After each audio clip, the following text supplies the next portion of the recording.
सुनिए हरु जी। अरे ये आवाज किसने दी?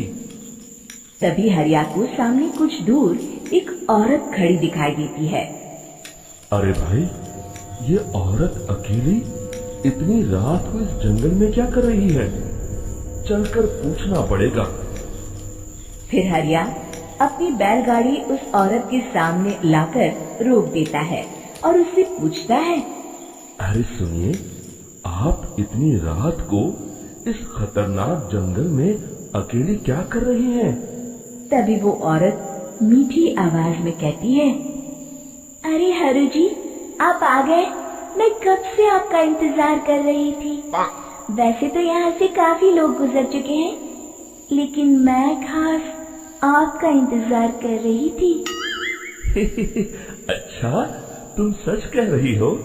मुझे तो यकीन नहीं हो रहा है।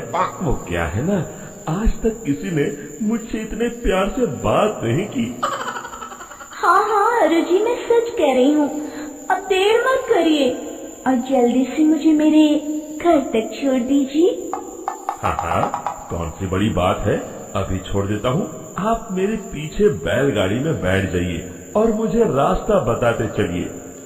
फिर वो औरत हरिया की बैलगाड़ी में बैठ जाती है और हरिया बैलगाड़ी हाँकता हुआ आगे चल पड़ता है। फिर उस औरत के बताए हुए रास्ते पर चलते चलते हरिया बैलगाड़ी लेकर एक काली गुफा के आगे आकर रुक जाता है। हरिया उस औरत से पूछता है, हाँ देवी जी, आपका घर कहाँ है? यहाँ तो एक गुफा के अलावा और कुछ नहीं है। तभी अचानक वो औरत हवा में उड़ने लगती है। देखते ही देखते उसका सुंदर रूप एक डरावनी चुड़ैल में बदल जाता है और वो जोर जोर से हंसती है।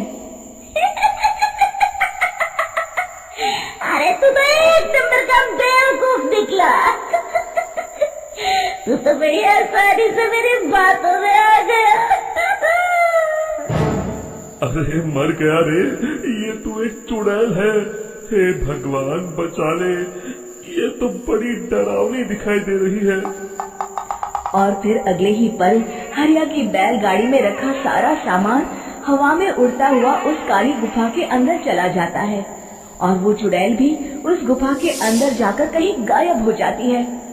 हरिया ये नजारा देख बुरी तरह घबरा और परेशान हो जाता है। अरे ये चुड़ैल तो मेरा सारा सामान लेकर गुफा में गायब हो गई। अब क्या होगा? अगर मैं गांव खाली हाथ गया तो मालिक मेरी अच्छी खबर लेंगे। मेरी इस बात का कोई यकीन भी नहीं करेगा। फिर आखिर वही हुआ। हरिया के मालिक चंपक सेठ को हरिया की किसी भी बात पर रत्ती भर भी यकीन नहीं हुआ। चंपक सेठ को लगा हरिया झूठ बोल रहा है और उसने ही लालच में आकर सारा सामान हड़प कर लिया है। फिर हरिया को बेईमान समझकर चंपक सेठ उसे काम से निकाल देता है। अगले दिन अपनी दुकान में परेशान बैठा चंपक सेठ गुस्से में बड़बड़ाता है, अरे दुकान में तो सामान बिल्कुल भी नहीं है। अब मुझे ही शहर जाकर सामान लाना होगा। फिर वो अपनी बैलगाड़ी लेकर शहर चला जाता है। शहर से सामान लेकर जब चंपक सेठ वापस गांव लौट रहा होता है, तभी उसे एक आवाज सुनाई देती है, चंपक जी, ओ चंपक जी। अरे ये तो कोई मेरा नाम लेकर मुझे पुकार रहा है। फिर उस रास्ते में वही औरत खड़ी दिखाई देती है। फिर क्या था, हरिया की तरह चंपक सेठ भी उस औरत के पास अपनी बैलगाड़ी लेकर जाता है और वो भी उसकी चिकनी चुपड़ी बातों के मोह जाल में फंस जाता है। फिर चुड़ैल उसे भी अपनी गुफा तक ले जाती है और उसका सारा सामान लेकर गुफा में गायब हो जाती है। बेचारा चंपक सेठ लाचार होकर खाली हाथ गांव लौट आता है। फिर ये उस जंगल में रोज की बात हो जाती है।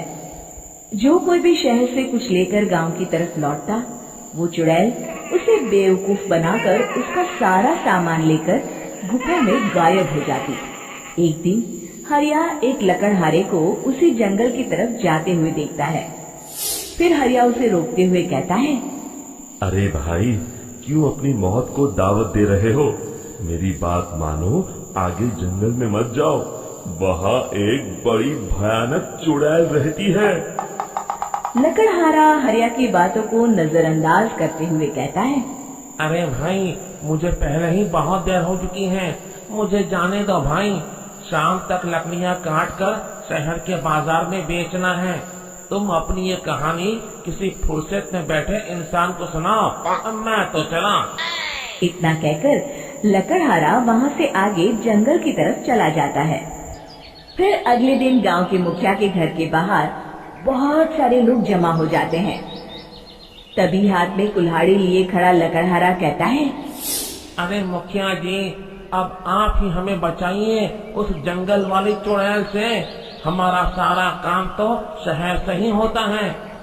अरे मुखिया जी, उस चुड़ैल की वजह से तो मैं पूरी तरह बर्बाद हो गया हूँ।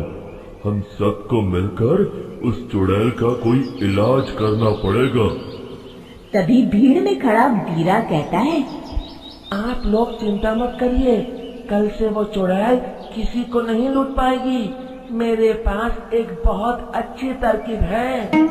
तभी चंपक सेठ उसका मजाक उड़ाते हुए कहता है, अरे तेरा नाम वीरा है तो क्या हुआ?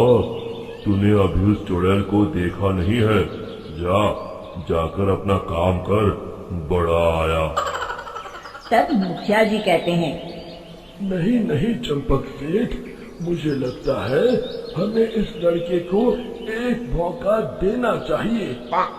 फिर सभी गांव वाले मुखिया जी की बातों से सहमत हो जाते हैं और वीरा शाम को एक बैलगाड़ी में कुछ सामान लादकर उस जंगल की ओर चल देता है। वीरा, ओ वीरा, कहाँ जा रहा है? तभी वीरा मुड़ के देखता है, वही चुड़ैल एक औरत के रूप में खड़ी है। अरे बहन जी, मैं आपको ही ढूंढ रहा था। देखिए, मैं आपके लिए क्या लाया हूँ। है? अरे वाह, तू खुद मेरे लिए इतना सामान लाया है। तू ही अकेला गांव में समझदार है। जरा देखो, मैं भी खोल के बड़े भूख लगी है। जैसे ही चुड़ैल उस सामान पर से कपड़ा हटाती है, एक भगवान शिव की तेज रोशनी उसके अंदर मूर्ति से निकलती है और चुड़ैल अपने असली रूप में आकर जलने लगती है। अरे मैं जल रही हूँ, बचाओ! बचाओ! ओम नमः शिवाय! मर गई मैं! देखते ही देखते वो चुड़ैल राख के साथ उड़ जाती है और सभी गांव वाले भी वहां आ जाते हैं। शिक्षा बुराई पे सदा अच्छाई की ही